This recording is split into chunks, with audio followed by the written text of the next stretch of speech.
Muy bien, buenos días. Yo soy Andrew Rodman, director del Mexico Institute aquí en el Centro Wilson, y es un placer para mí dar la bienvenida a la licenciada Xochitl Gálvez Ruiz de y Corazón por México al Wilson Center. Lo hago también de parte del Centro para Latinoamérica Adrian Arch, el Centro para Estudios Estratégicos e Internacionales, el Diálogo Interamericano, el Instituto de Migración y Políticas y el Mexico Institute Foundation. Hasta cada 12 años, los ciclos de elecciones presidenciales en ambos países coinciden.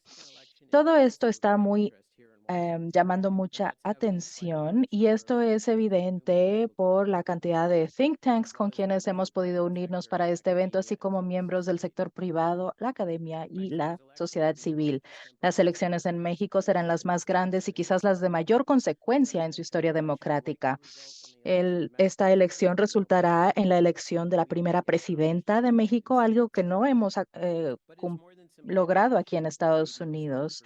Sin embargo, esto será histórico no solo por razones de género, esto determinará el futuro de México.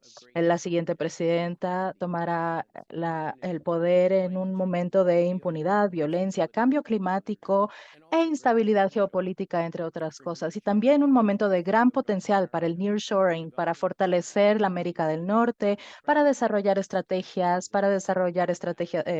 elementos comunes como el abordaje de pandemias, entre otras cosas.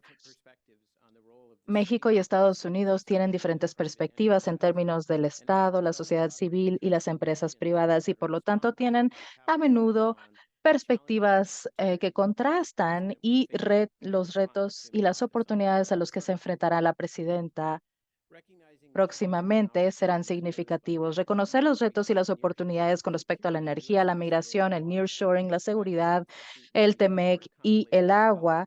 Recientemente se emitieron unas recomendaciones de políticas para la siguiente presidenta de México de parte de nuestro centro, que con gusto compartiré el reporte con la licenciada Galvez Ruiz. Sabíamos que al momento de lanzar el reporte desde noviembre del año pasado, se procurarían las oportunidades que la siguiente candidata eh, pudiera considerar. Hemos descrito el libro como un punto de partida que busca que los candidatos, los partidos y los votantes aborden los temas importantes para abordar los retos y que capitalicen las oportunidades futuras para el futuro socioeconómicas en el próximo sexenio. Está disponible en inglés y en español en línea. Además de este libro, hay muchos temas que no hemos abordado, incluyendo el hecho de que la nueva presidenta necesitará gestionar la relación diplomática con Estados Unidos, entre otras cosas. No hay temas de políticas a los que se enfrentan cualquiera de los dos países que no se puedan hacer de manera más eficaz si ambos países trabajan en conjunto. Somos socios importantes y en conjunto con Canadá no solo tenemos el TEMEC, sino que también seremos sede de la Copa Mundial del 2026. Y esto brindará a nuestros presidentes y presidentas una oportunidad de demostrar que somos amigos, aliados y demostrar la competitividad de América del Norte. Hemos invitado a la licenciada para hablar acerca de su visión de México y las oportunidades que mencioné, entre muchas más. Quiero recalcar que hemos invitado de igual manera al señor Maynes y a Claudia Sheinbaum a que vengan a visitarnos a Washington, así como a todos nuestros socios que están hoy en esta mañana con nosotros y esperamos que acepten la invitación. Solo para mencionarles, está disponible interpretación simultánea en el auditorio con sus dispositivos y receptores en línea. La traducción también estará en línea, disponible tanto en español y en inglés en nuestro sitio web.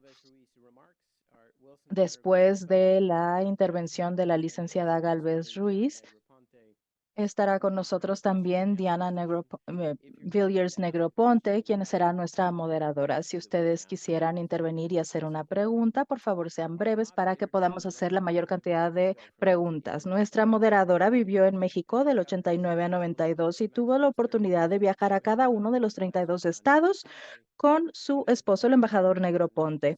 Al mismo tiempo, trabajaba sobre el capítulo de resoluciones del NAFTA y trabajó con Habitat for Humanity. Es profesora del Brookings Institution y ha sido autora de varias publicaciones, artículos y videos con respecto a México. Es miembro del Consejo del Museo de Arte Popular y también una académica con nuestro programa para Europa. Quisiera presentar a la ingeniera Xochitl Gálvez Ruiz de la Coalición Fuerza y Corazón por México. Su historia es una muy enriquecedora. Em, Creció en pobreza vendiendo tamales en el estado de Hidalgo para apoyar a su familia. Se mudó a la Ciudad de México a los 16 años y estudió ingeniería computacional en la UNAM. Después de graduarse, trabajó como ingeniera y analista de datos para diversas empresas, así como el INEGI de México.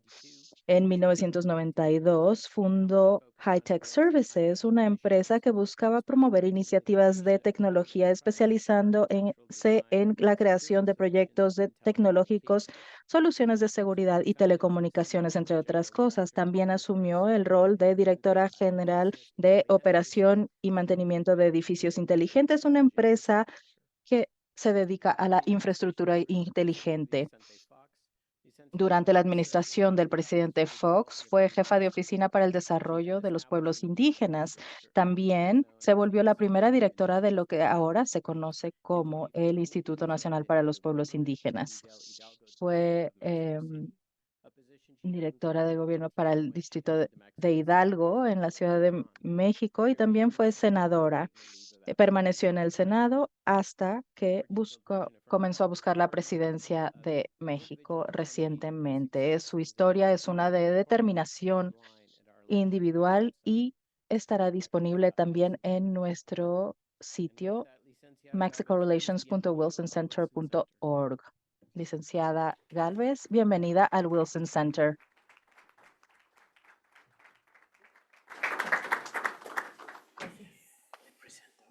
Este libro que mencioné. Okay.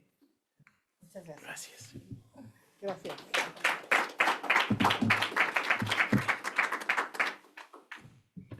Gracias.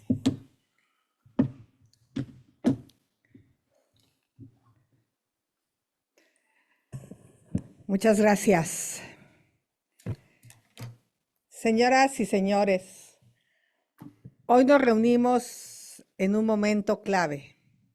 América del Norte enfrenta oportunidades y desafíos que marcarán el rumbo de nuestra región y del mundo. Las oportunidades son evidentes. El nearshoring nos ofrece la posibilidad de consolidar nuestra alianza económica y comercial para convertir a Norteamérica en un potente motor industrial, tecnológico y productivo que le dará forma al resto del siglo XXI. Estados Unidos puede consolidarse como la indiscutible primera potencia económica, tecnológica y creativa del mundo. México tiene la oportunidad para consolidar su desarrollo. Les comparto con tristeza que no estamos listos para aprovechar esta oportunidad histórica. Para lograrlo, se hace necesario atender los siguientes puntos: energía suficiente, limpia y barata; capital humano, sobre todo en salud y educación. Aprovechemos el potencial de los mexicanos. Infraestructura, incluyendo acceso ubicuo a Internet. Seguridad pública. En todos estos rubros retrocedimos debido al debilitamiento de los contrapesos. México no está listo porque, lejos de avanzar hacia el futuro, mi país se encuentra retrocediendo hacia el pasado. Hoy estoy aquí para dejar en claro que el Estado de Derecho y la democracia en México enfrentan un grave peligro. La falta de certeza jurídica merma la confianza y el progreso. En estos años, los mexicanos hemos vivido un proceso de erosión democrática. El crimen organizado y el gobierno del presidente Manuel López Obrador atentan contra la democracia. México lleva décadas enfrentando el crimen y la violencia, pero lo que vivimos hoy es algo completamente diferente. La penetración e influencia del crimen organizado en territorios y sectores de la economía no tienen precedente. El crimen organizado se ha convertido en un factor de poder que afecta la vida de millones de mexicanos. Imaginen que son choferes de camión y no pueden viajar de Dallas a Detroit, porque las bandas que controlan las autopistas interestatales pueden asaltarlos y asesinarlos para robarles la mercancía y que después la mercancía robada se vende en el mercado negro con la anuencia de las autoridades. Imaginen que producen naranjas en Florida y tienen que pagar cuota mensual a las bandas criminales para poder exportarlas.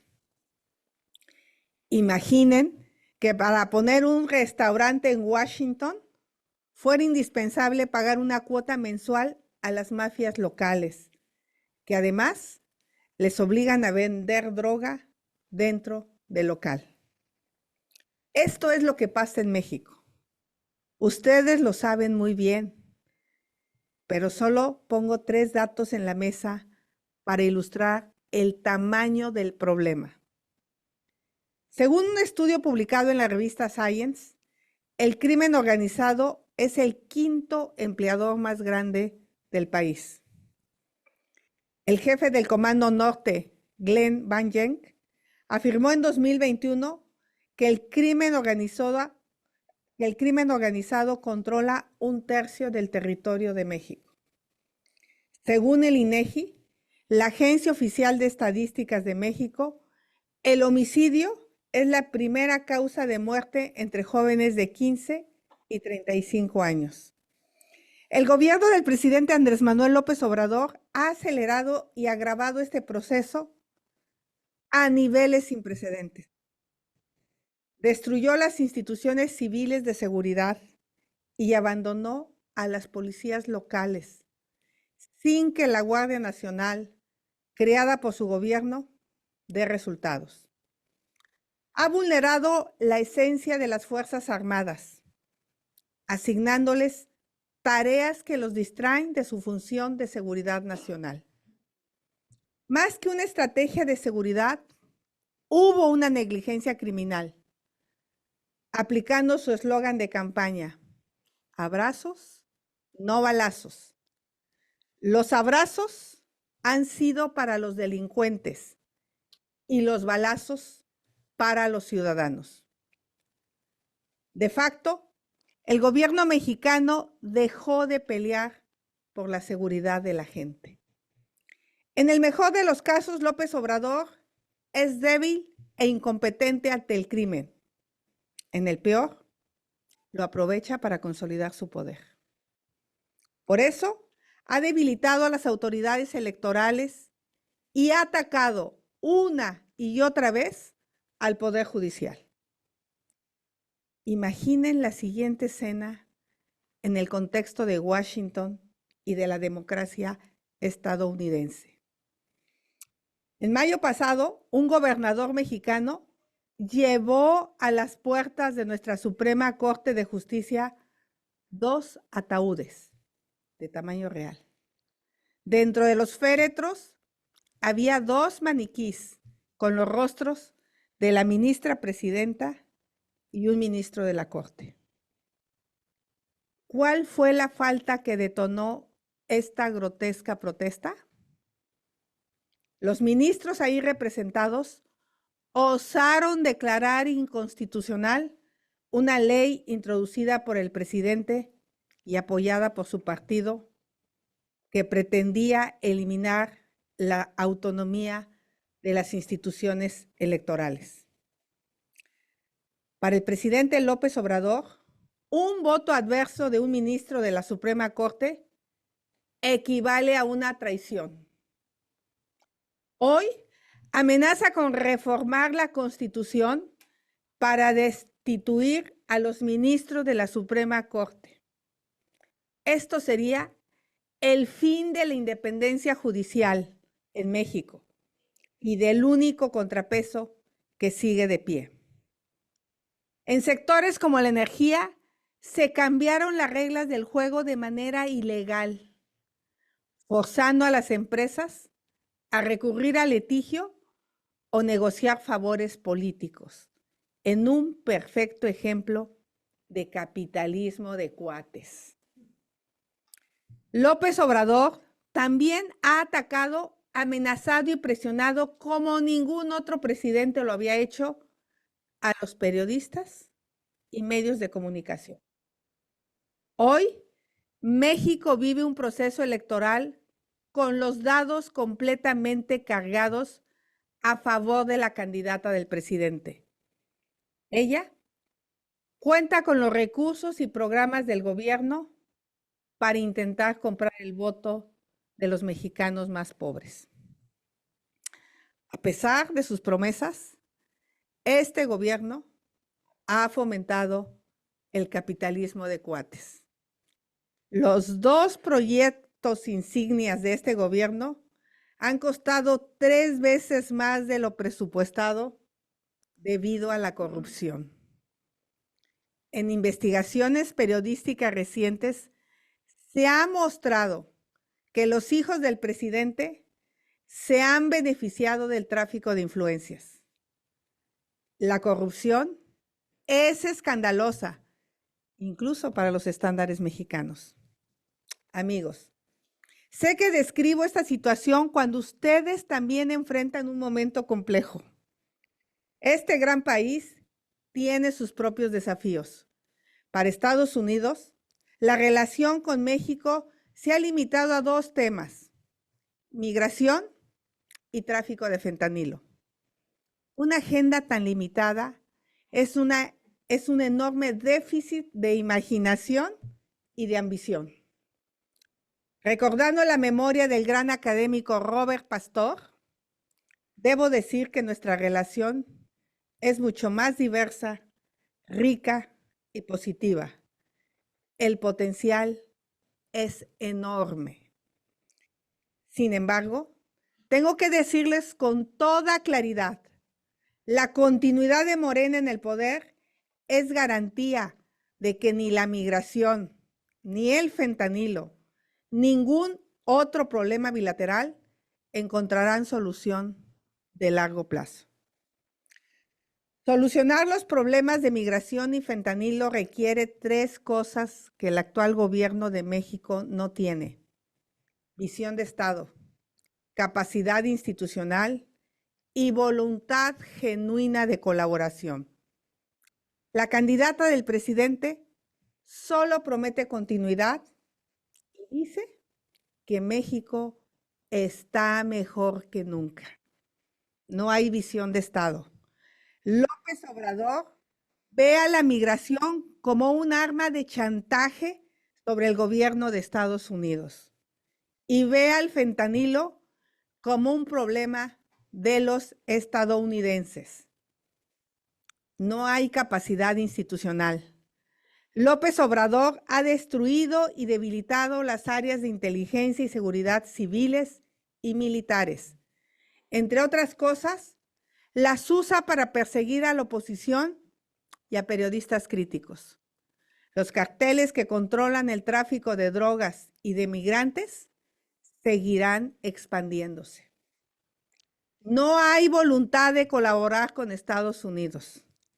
La visión populista nacionalista de López Obrador tiene una sola prioridad: mantener a Estados Unidos lejos para seguir concentrando su poder.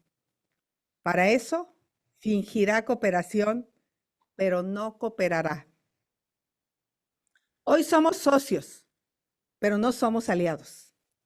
en un acto ofensivo y humillante para millones de mexicanos, en septiembre de 2023, en plena invasión a Ucrania, soldados del ejército ruso marcharon en el desfile del Día de la Independencia en la plaza principal de la Ciudad de México. En una deferencia humillante para quienes amamos la libertad, en 2021, el presidente López Obrador invitó al dictador cubano José Díaz-Canel como orador principal en nuestro Día de la Independencia. Está en el interés de millones de mexicanos que Estados Unidos sea un socio y aliado geopolítico de México. A los amigos se les tiene que decir verdades incómodas. Durante muchas décadas, la mayoría de los mexicanos percibían a la fortaleza de Estados Unidos como el mayor riesgo a nuestra soberanía como nación independiente. Hoy, la mayor amenaza a la soberanía y la gobernabilidad en México es el poderío e influencia del crimen organizado.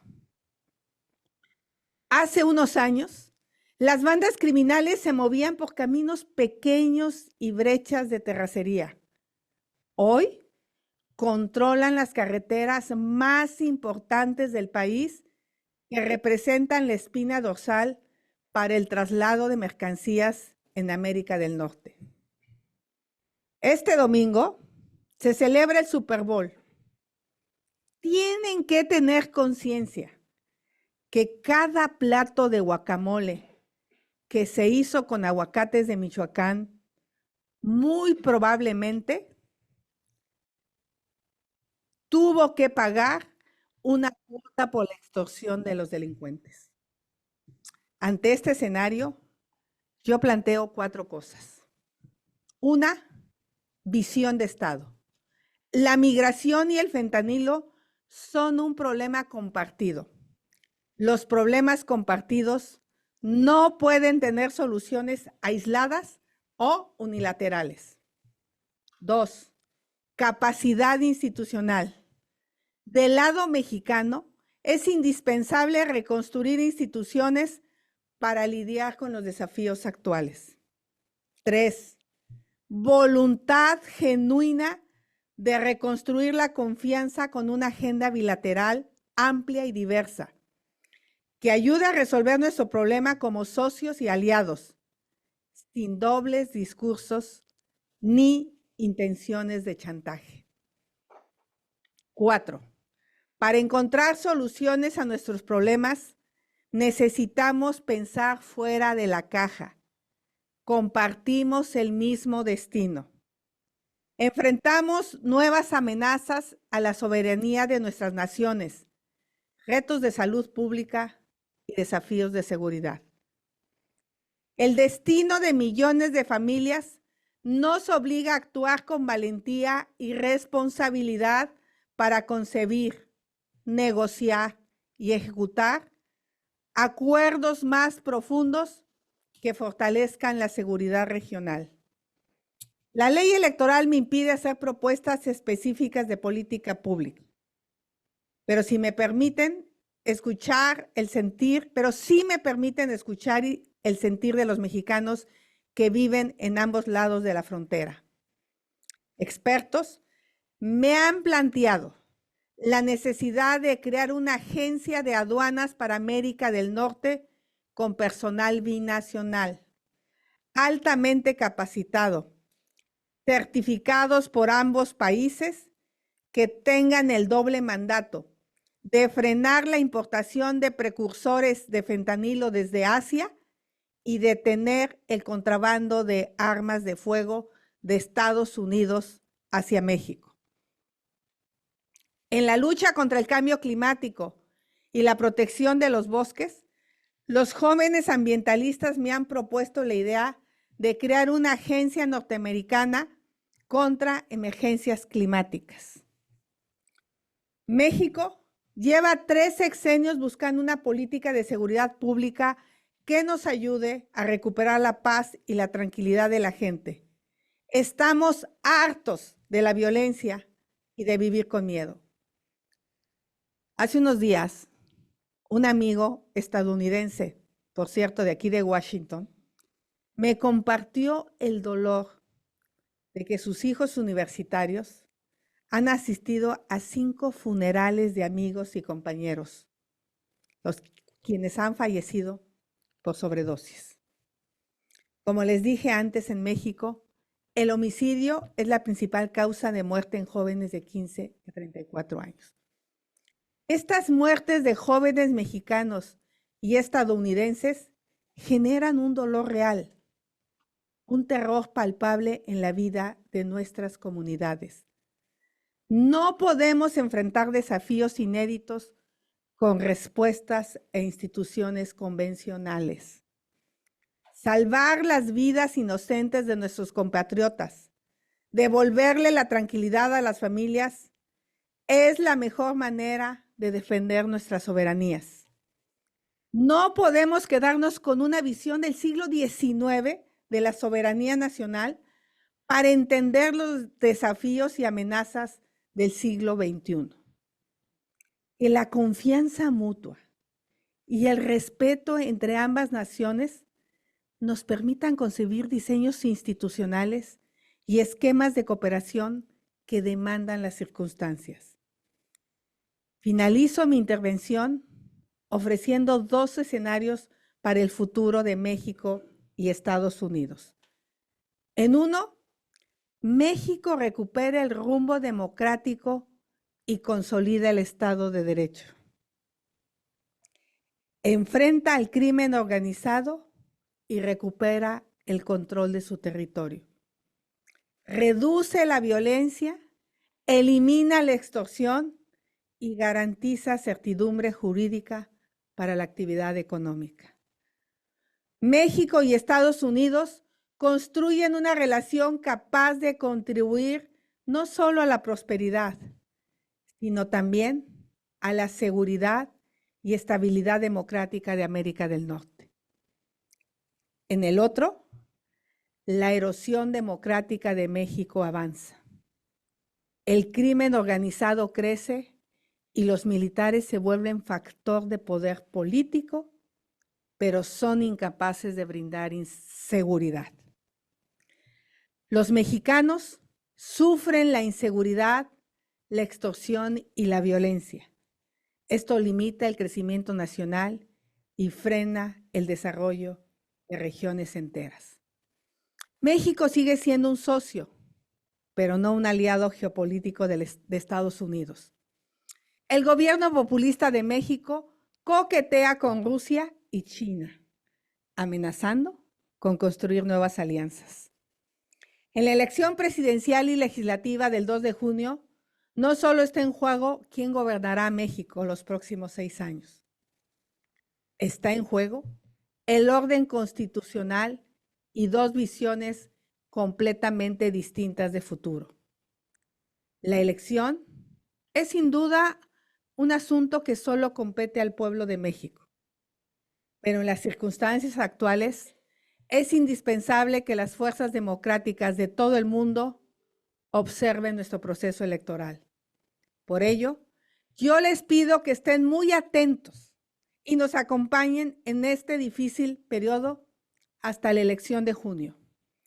Les pido que sigan de cerca lo que pasa en México y apoyen a las organizaciones de la sociedad civil e instituciones democráticas. No dejen a la democracia mexicana fuera de la agenda bilateral. No piensen ni por un instante que los intereses de Estados Unidos en migración, seguridad, comercio o en cualquier otro tema avanzarán con el regreso del autoritarismo a México. No dejen que el intento de terminar con la joven democracia mexicana caiga sin aliados ni testigos. Como ha dicho el presidente Joe Biden, y cito, ante los persistentes y alarmantes embates contra la democracia y los derechos humanos universales, La democracia necesita defensores comprometidos en todo el mundo. Presidente Biden, you have to walk the talk. Que sus acciones respalden sus palabras. Trabajemos unidos para que México sea un país fuerte, soberano y desarrollado, socio y amigo confiable de Estados Unidos. Muchas gracias.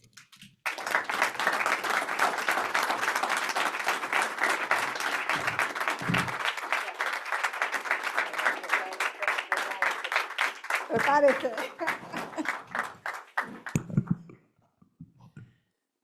Madam Candidate, the majority of Señora your candidata, la mayoría de las personas que la ven el día de hoy están en línea translation. y So I shall speak no the first question slowly han recibido so I can una take traducción. photos and Así que identify people who will quisiera ask you about identificar your a plans for the personas future. que van a But first, preguntarle acerca de sus planes en el you futuro. are Pero a primero, mystery. usted You es are un a misterio. woman of Usted es indigenous una mujer de upbringing and orígenes you dress as a indígenas businesswoman. y de escasos Show us recursos your y se best viste look. como Show mujer de us your negocios. beautiful Muéstrenos su blusa Muéstranos su hermosa blusa de México. de México.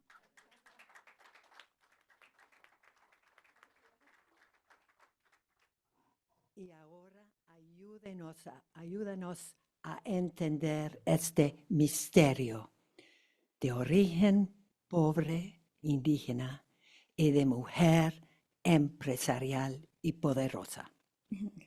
Gracias. Muchas gracias a todas y a todos. Quiero agradecer. La verdad es que estaba tan emocionada a la anfitrión Andreu Rutman del Wilson Center y a todos los think tanks que han hecho realidad que tengamos este evento. Mi querida Diana, sé que conoces México como la palma de tu mano.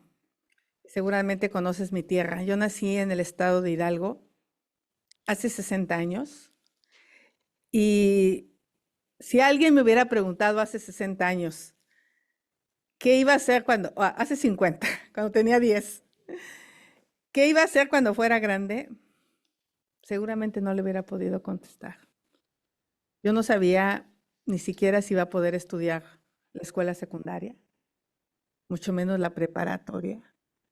Pensar ir a la universidad era algo imposible. Las mujeres en mi pueblo no estudiaban. Las mujeres en mi pueblo vivían violencia y pobreza como mi madre. Nunca me imaginé ni siquiera ser alcaldesa de una de las zonas más importantes de la ciudad, o ser empresaria o ser ingeniera. Yo lo único que quería cuando vivía en Hidalgo era sacar a mi madre de la pobreza y de la violencia. Ese era mi sueño. Y me fui a la Ciudad de México cuando tenía 17 años.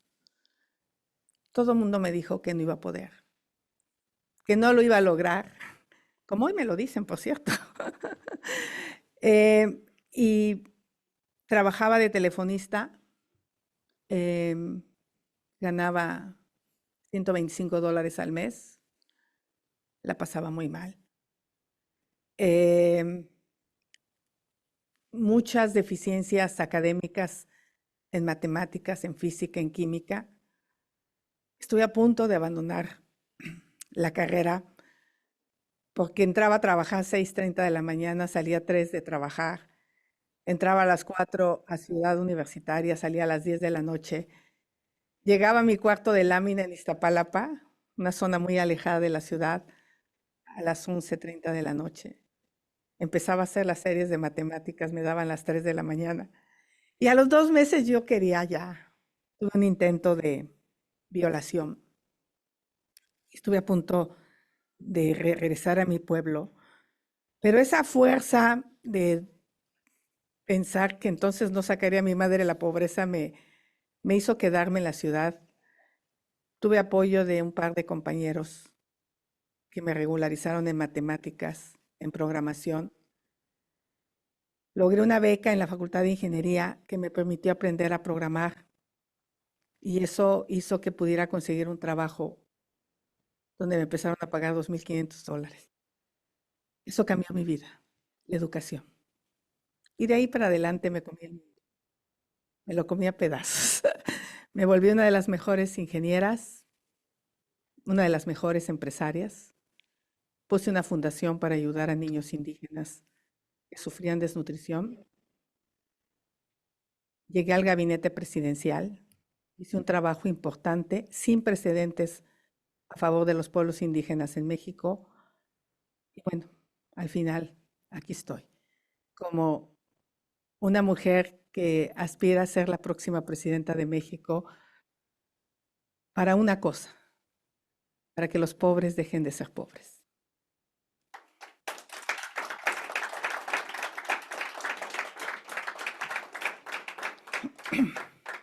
Thank you, Madam Candidate.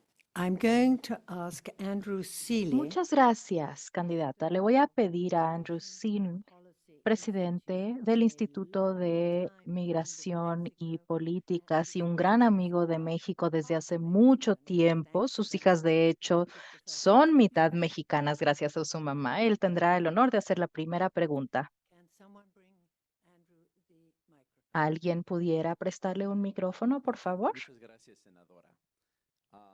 Es un gusto verla aquí en Washington y su historia es impresionante.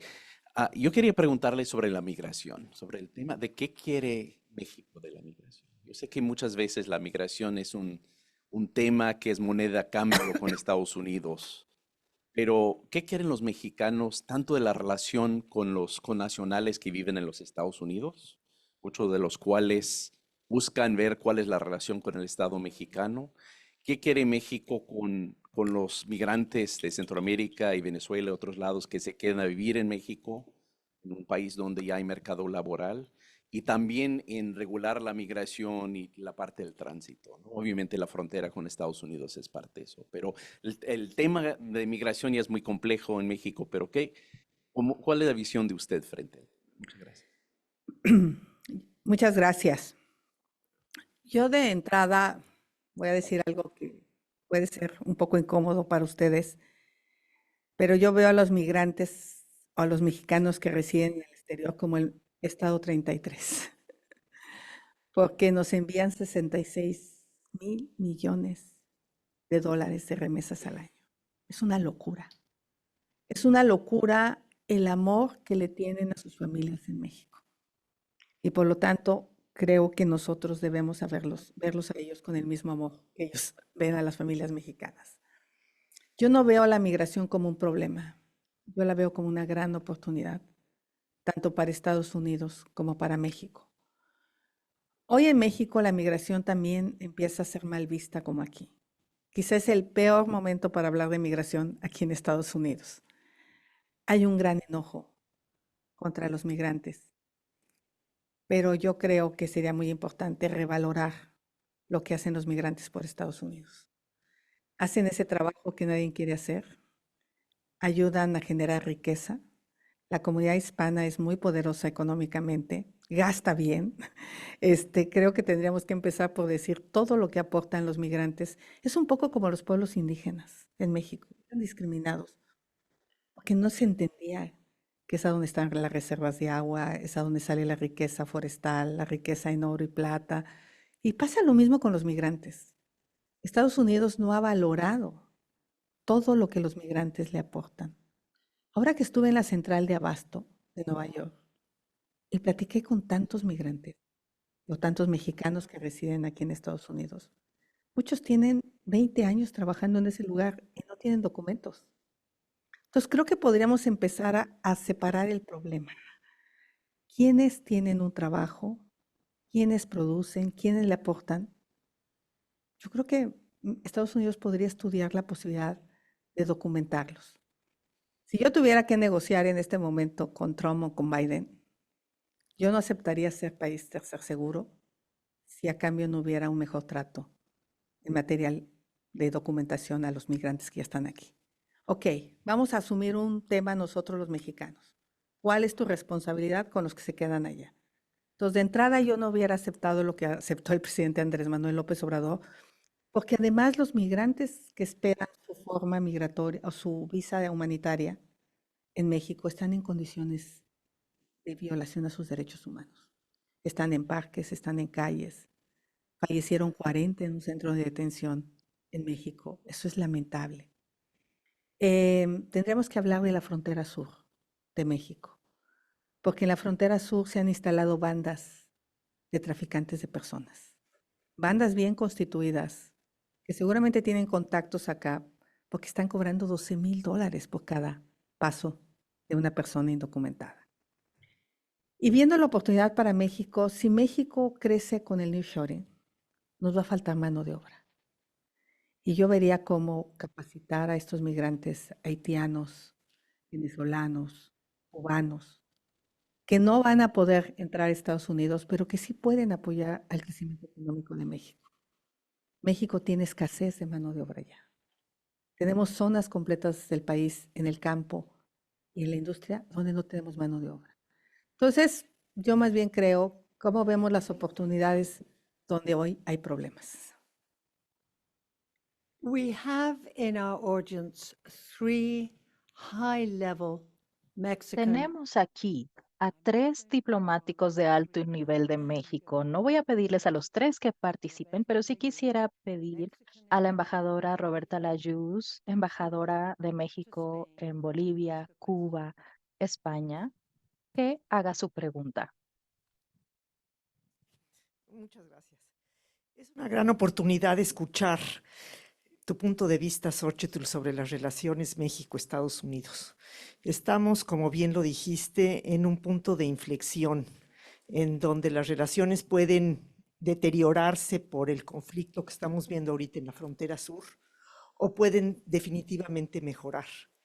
¿Cómo esperarías tú que mejorara la calidad del trato bilateral entre México y Estados Unidos? Muchas gracias, Roberta. Qué gusto volverte a ver. Roberta y yo nos conocemos hace muchos años. Primero, yo quisiera decir claramente que en materia geopolítica yo tengo 2 brújulas. Tengo una brújula que tiene que ver con mis valores. Mis valores son no relacionarme con gobiernos autoritarios y pleno respeto a los derechos humanos. Y mi otra brújula es la realidad. Soy ingeniera y yo sé leer un mapa. Y me queda claro que tenemos una frontera de 3,200 kilómetros con Estados Unidos, 43 cruces fronterizos. El 80% del comercio lo hacemos con Estados Unidos y más del 80% de los turistas que visitan México vienen de Norteamérica. Y eso nos lleva a entender la realidad. Tenemos que ponernos de acuerdo. Tenemos que ponernos a trabajar juntos. Y seguramente el comentario en México van a decir mis adversarios que vine a vender a la patria, que vine a ponerme de acuerdo con Estados Unidos. Nuestra realidad es que las armas de fuego que entran de aquí están matando jóvenes en México. Y la realidad es que el fentanilo que entra de México está matando jóvenes en Estados Unidos. Yo soy mamá de 2 jóvenes y me puedo poner en los zapatos de los papás que pierden a sus hijos, tanto del lado de México como del lado de Estados Unidos. Entonces, es urgente dejar la simulación, porque hoy lo que tenemos es una gran simulación. El presidente finge que coopera deteniendo migrantes, aceptando ser tercer país seguro, violentando derechos humanos. Estados Unidos está cómodo porque le resolvemos un tema que a él le genera muchísimos problemas políticos, pero la realidad es que el fentanilo sigue entrando a Estados Unidos. Por eso, este planteamiento que hoy he hecho de esta agencia binacional en materia de aduanas, que sí nos podría dar elementos para cuidarnos mutuamente. ¿No? Yo me quejo que tú mandas armas y tú te quejas que yo dejo entrar precursores químicos. Entonces yo creo que esta oportunidad la podemos usar para que puedan hablar con una mujer sincera, que no les va a echar cuentos, que se va a poner a trabajar. Yo digo que como ingeniera yo tengo 3 principios. Lo que está bien se queda, lo que está más o menos se mejora y lo que de plano no funciona lo quitamos. Entonces vamos a revisar qué funciona y qué de plano está mal. I want to ask Lila Abed, who's Deputy Director of the Mexico Institute, to ask the Quisiera pedirle a Lila Abed a que haga su siguiente pregunta, pero va a estar seguida de la intervención de del representante de ExxonMobil aquí en Washington. Senadora, qué gusto tenerla aquí en el Wilson Center. Es un privilegio que esté aquí con nosotros. Yo le quería preguntar, estamos ante un momento histórico en México, no solo porque van a ser las elecciones más grandes de su historia, pero las dos candidatas presidenciales son mujeres. ¿Cuál es su agenda para su visión para mitad de la población de México, que somos las mujeres? El tema de los feminicidios, la violencia de género que sigue existiendo en México, vamos, 10, 11 mujeres mueren diario por razones de género. Me encantaría saber cuáles son su visión para México si es que usted llega a ser presidenta. Solo te recuerdo que no puedo hacer propuestas, pero sí voy a dibujar un diagnóstico de lo que está pasando con las mujeres. De entrada, yo soy una mujer que viene de una brutal violencia. En las comunidades indígenas, los usos y costumbres violentan muchísimo los derechos humanos de las mujeres. Conozco esa realidad y me queda claro que esa realidad se cambia con educación y con poderío económico. Necesitamos que las mujeres tengan capacidad económica que les permitan tomar decisiones. Obviamente, de las cosas que las mujeres me han propuesto y yo he asumido con mucha responsabilidad como senadora, es el Sistema Nacional de Cuidados. No hay manera que las mujeres tengan independencia económica si ellas no son soportadas con estancias infantiles, escuelas de tiempo completo, apoyo para aquellas mujeres que tienen hijos con discapacidad, apoyo para que las mujeres no se tengan que hacer cargo de los adultos mayores. Yo tuve a mis padres 10 años en mi casa, enfermos, y yo fui la responsable de cuidar de ellos, porque culturalmente eso es muy común en México. Yo podía pagar una enfermera, pero hay mujeres que no lo pueden hacer y tienen que dejar su vida laboral para cuidar de los adultos mayores. Entonces, para mí el tema del cuidado para que las mujeres puedan tener tiempo libre, que no sean las responsables del 100% de las actividades domésticas, es fundamental. 2, obviamente fortalecer la educación. Como delegada, yo tuve un número importante de becas para mujeres que querían reinsertarse a la vida laboral en la Universidad Iberoamericana. Se les pagaba beca del 100%. Entonces, necesitamos apoyar a las mujeres que truncaron estudios universitarios o carreras técnicas. Apoyos económicos para emprender negocios. Esa es otra posibilidad. Una vez que la mujer está empoderada económicamente, es menos susceptible de sufrir violencia. Pero si ya la sufre, pues sí tenemos que hacer toda una red de apoyo y de especialización. Porque la mayoría de mujeres que son asesinadas, hubo indicios de violencia que no atendimos las autoridades.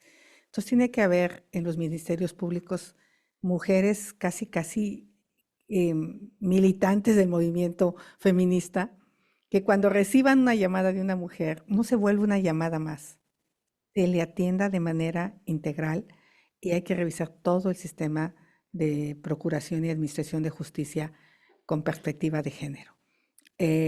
Castigar la impunidad, que un hombre sepa que va a haber consecuencias si daña a una mujer. Y obviamente la participación de las mujeres en el gabinete, en todos los espacios del poder. Me voy a limitar al 50-50, porque si fuera por capacidad a lo mejor les ganamos, pero bueno, no, mejor no hablo de ese tema. 50 y 50. O sea, la presencia de las mujeres para hacer políticas públicas es indispensable. Thank you. I'm going to call on Cecilia de la Macora from ExxonMobil, and thereafter, a gentleman with his hand up. Cecilia de la Macora de ExxonMobil, y luego tenemos a una persona aquí atrás que levantó la mano. Muchas gracias, senadora. Y yo quería preguntarle, usted empezó su discurso hablando de la importancia de la energía, sobre todo para aprovechar las oportunidades del nearshoring. ¿Qué piensa hacer bajo su gobierno? No solo porque México, la última vez que reformó su sector energético fue en el 2013, hace 11 años, y el mundo ha caminado a pasos vertiginosos, no solo en lo que respecta a las energías tradicionales, sino también con respecto a la transición energética. ¿Qué piensa hacer si llega a la presidencia? Gracias. Yo me tengo que declarar una ambientalista de a de veras, no de closet, porque la de enfrente dice que es ambientalista, pero fue a defender los combustibles fósiles para generar energía en el Congreso, la señora Sheinbaum. Te voy a contar un poco de mi niñez. Yo no conocí el concepto de basura hasta que llegué a la Ciudad de México. Nosotros solo teníamos dos cosas que considerábamos basura, un bote donde estaba el cloro y una bolsa del jabón. No existía los residuos. La comida se reciclaba, se hacía composta, o sea, y me tiene impresionada la cantidad de residuos que generamos. Entonces, a partir de ahí, yo decidí dedicarme pues un poco a todo el tema ambiental como ingeniera, al tema del agua, al tema de la energía, al tema de residuos. Y una de mis compañías hace todo este tema ambiental. A partir de ahí, como senadora, mi agenda ha sido el tema energético, el tema del agua, el tema del medio ambiente. Estoy convencida que el futuro de la electricidad, el futuro de la energía es la energía eléctrica. Y el futuro de la energía eléctrica es la energía renovable. Ese es mi convencimiento personal. ¿Cómo vamos a llegar ahí? Pues construyendo una buena matriz energética. ¿Cómo vamos a ir haciendo esta transición? Pues no va a ser de la noche a la mañana, pero sí hay que hacerla. México iba muy bien. México tiene todo en materia renovable. Tiene quizá uno de los asoleamientos más importantes como país. Tiene una gran cantidad de litorales que nos generan viento. Y podríamos ser un país potencia en materia de renovables, de hidrógeno verde, que va a ser el futuro de la energía para la gran industria. Y en ese sentido, yo estoy de acuerdo con la reforma que se hizo en México. La defendí como senadora a morir. De hecho, el día que se aprobó la contrarreforma ha sido uno de los días más tristes en mi vida, porque yo pensaba en las futuras generaciones, pensaba en los niños, pensaba en que les estamos cancelando la opción de un planeta más limpio y pues el tema del cambio climático es una realidad. Nunca en la historia Acapulco había tenido un huracán categoría 5, nunca en la historia. México lleva 4 años de sequía. No sé cuál fue la causa de los incendios en Chile, pero es devastador lo que acaba de pasar. Y los incendios que tuvieron ustedes en el lado de Canadá, que llegó hasta Nueva York. O sea, el planeta está avisando que algo está pasando. Entonces, en ese sentido, soy una promotora de las energías limpias, consciente de la transición energética con combustibles fósiles. Me parece que el petróleo es tan valioso que es una estupidez quemarlo para generar energía. Lo podríamos usar en otros temas. Entonces, yo apuesto por que la energía renovable va a bajar los costos. Y creo que los mexicanos tienen derecho a tener energía barata, no solo las empresas. El presidente se queja de que las empresas tienen energía más barata, pues porque le apostaron a generarla. Creo que todos los mexicanos tendrían que aspirar a tener energía limpia y barata. Y las subastas eran el mecanismo para llegar a ese objetivo. Entonces, en ese sentido, a mí no me importa quién genera la energía. Si la genera CFE barata, está bien, que la venda. Si la genera el sector privado, que la venda. El tema es que los usuarios tengan energía limpia y barata. Ese es mi objetivo. We have a question at the back, and I'm going to ask if Anne Bailey from Morgan Stanley is in Anne the Bailey de Morgan Stanley está aquí en el auditorio o está en línea. Adelante. your name and your affiliation. Diego Marroquín, the Brookings Institution. My question is en español o en inglés. Como quieras. En español, creo que va a ser más rápido. Es muy puntual. La elección es en junio. Lo más probable es que el panel en materia de agricultura entre México y Estados Unidos la decisión salga en septiembre. Mi pregunta es, como presidenta, ¿cuál sería su postura ante una decisión de un panel en el caso, por ejemplo, de la razón de Estados Unidos? Y del otro lado, también pensando en esta frase que dice, It takes two to tango, han pasado más de 400 días desde que Estados Unidos perdió un panel del TEMEC contra México y Canadá en materia automotriz. Estamos hablando de que no solamente somos socios, queremos ser aliados. ¿Qué le dirías a tu aliado si no está cumpliendo con su palabra en el TEMEC? Que al final del día es nuestra principal fuente de certidumbre y es la razón por la cual somos el principal socio comercial de Estados Unidos. Gracias. Para mí, los acuerdos que se firman se deben de cumplir. Y una de mis preocupaciones con el tema energético justamente es que estábamos violentando el tratado, el TEMEC, porque la contrarreforma eléctrica que se hizo en México, pues privilegia el monopolio. Hoy tenemos un panel en materia automotriz que Estados Unidos no ha cumplido. Es muy probable que perdamos el panel en materia de agricultura. Yo sí creo en la ciencia neoliberal, yo no tengo ese problema, como el actual gobierno. Y hay un panel o hay un problema entre Canadá y Estados Unidos por los lácteos. Pareciera que todos tenemos conflictos y para eso viene la revisión del tratado en 2 años. Y aquí me acompaña Ildefonso Guajardo, que fue el negociador y es parte de mi equipo. Y seguramente pues, para eso es la revisión del tratado. Yo creo que hay que profundizar el diálogo. Tengo la impresión que hoy con México no hay ese diálogo de alto nivel para resolver estos problemas. El tema energético, en lugar de ir a un panel, se ha resuelto con el capitalismo de cuates. Quien tiene buen acercamiento a presidencia resuelve su problema, pero quien no lo ha resuelto. Se debería resolver, debería de haber claridad en las reglas del juego. Entonces, mi postura es una postura de ética, de palabra y de que nos necesitamos como socios y esas son las cosas que vamos a resolver en la revisión del tratado. Dolores, please. Dolia, forgive me, Dolia. Dolia, adelante. Buenos días, senadora, y gusto conocerla. Soy Dolia Esteves, periodista aquí en México. Famosísima Dolia. Yo quería hacerle una pregunta bastante breve. Usted mencionó que no exhortó más bien a Estados Unidos, a los presentes y a los que lo escuchan seguramente en el gobierno de Estados Unidos, que no dejen afuera la democracia mexicana de la agenda bilateral. ¿Puede elaborar en qué consiste esa exhortación? ¿Qué espera que haga el gobierno de México en un momento en que pues, existe la gran percepción fundamentada en hechos de que se trata de una elección de Estado, cuando menos es lo que se intenta, que el INE ya no es la institución tan fuerte, independiente y autónoma que había antes? Entonces, ¿qué puede hacer Estados Unidos? La política obviamente de Estados Unidos... Dolia, it was a quick question.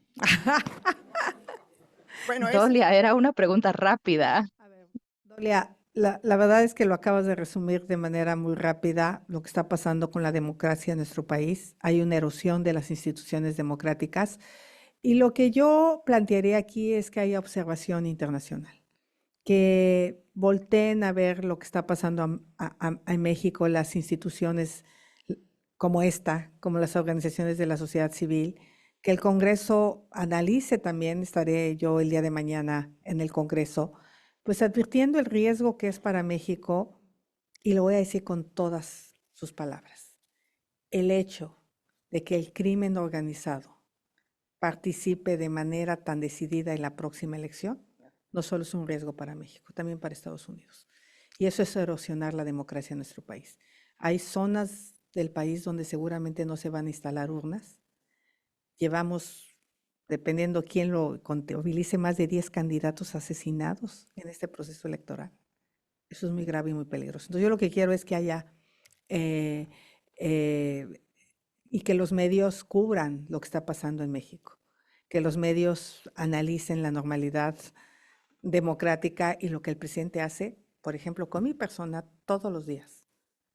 O sea, el presidente se ha convertido en el principal jefe de campaña de su candidata. No está bien.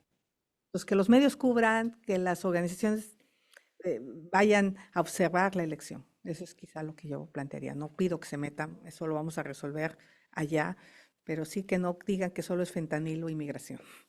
También la democracia. Puedo hacer un seguimiento a la pregunta de Dolia. Usted está entrevistando con Luis Almagro del OEA. ¿Cuál es su propósito con el OEA? Pues el tema de observación electoral. Ese es el tema que vamos a plantear. Gracias.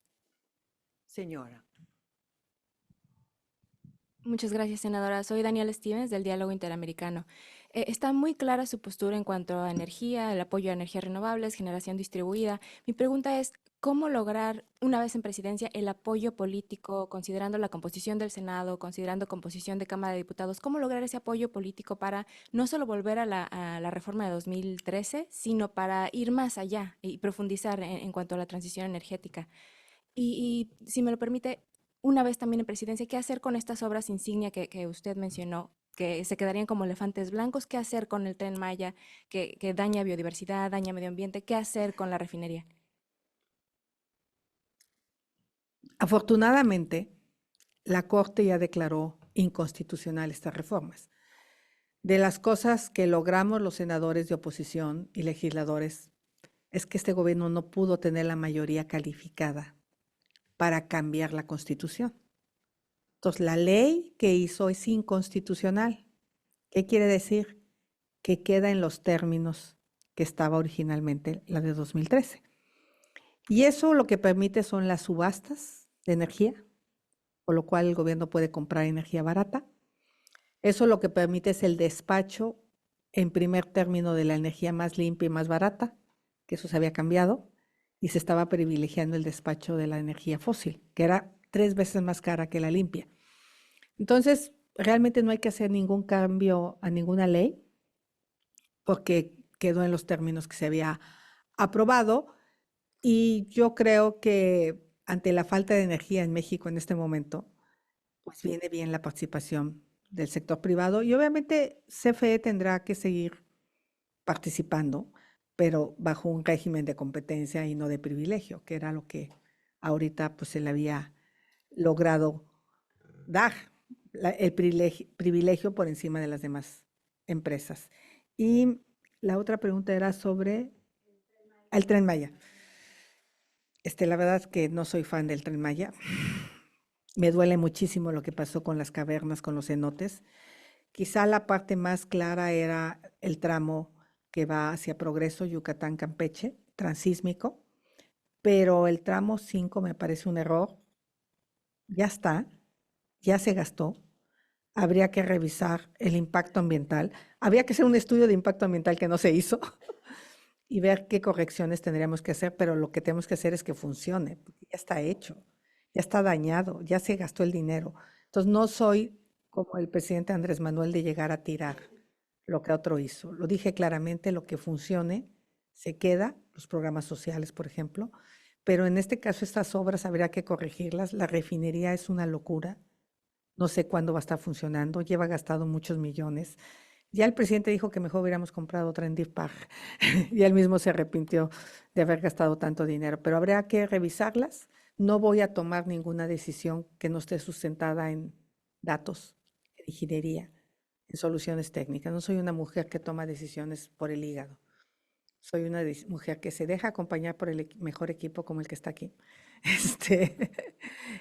Juan Pardinas y Ildefonso son 2 personas que me están acompañando, pero hay mucho más. Enrique de la Madrid es mi principal asesor en materia del programa económico que vamos a presentar con muchísimos expertos. Entonces las decisiones las vamos a tomar analizadas. One more question as we're running out of time. Una última pregunta porque se nos acaba el tiempo. Sea breve, por favor. Adelante. Excelente presentación. Le quería preguntar sobre la innovación en México. México invierte 0.3% de su PIB en investigación y desarrollo, y eso es bajo, aún para Latinoamérica, un orden de magnitud más bajo que los países de la OCDE. El gobierno de AMLO ha debilitado el CONACYT. los problemas de la sustentabilidad no se solucionarán sin la innovación. ¿Qué piensa usted de cómo promover la innovación en educación y también en la demanda de las empresas por innovación? Bueno, sí voy a poner un contraste en la candidata de enfrente y yo. Porque una de las protestas más famosas que yo hice fue tirarme en la calle cuando iban a eliminar los apoyos a CONACYT. Esa fotografía fue muy difundida porque yo me oponía a que se eliminara pues el fideicomiso que permitía que becáramos estudiantes en el extranjero, que apoyáramos la ciencia y la tecnología tanto en el sector público como privado. Todo eso lo desapareció. Y la candidata de enfrente, la científica, no abrió la boca, no defendió a los científicos. Así es que por mucho que te definas la científica y acá la ingeniera, pues cuando se tomó esta decisión tuvimos posturas totalmente distintas. Yo soy una fan de la tecnología, soy una fan de la innovación, soy una fan de revertir los efectos del cambio climático con tecnología, con el uso de la ciencia. Es lo único, veía un artículo del New York Times donde pretenden poner un paraguas al sol para proteger al planeta. Digo, está muy primario, pero suena interesante y eso es lo que va a hacer la ciencia. ¿Cómo salvamos al planeta de los efectos de cambio climático? Por supuesto que para mí gastar bien el dinero es clave. Hemos perdido 50,000 millones de dólares en Pemex en estos 5 años. Imagínese usted 50,000 millones de dólares utilizados en educación, en salud, en mejoras ambientales. Sería tremendo.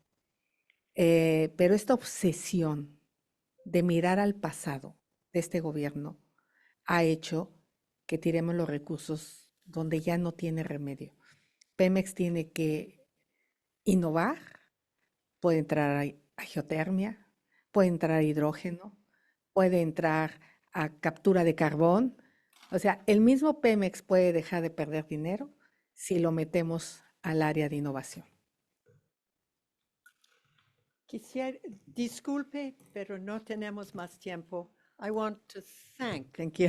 our speaker for today. Me gustaría agradecer a la candidata por hablar con nosotros del día de hoy.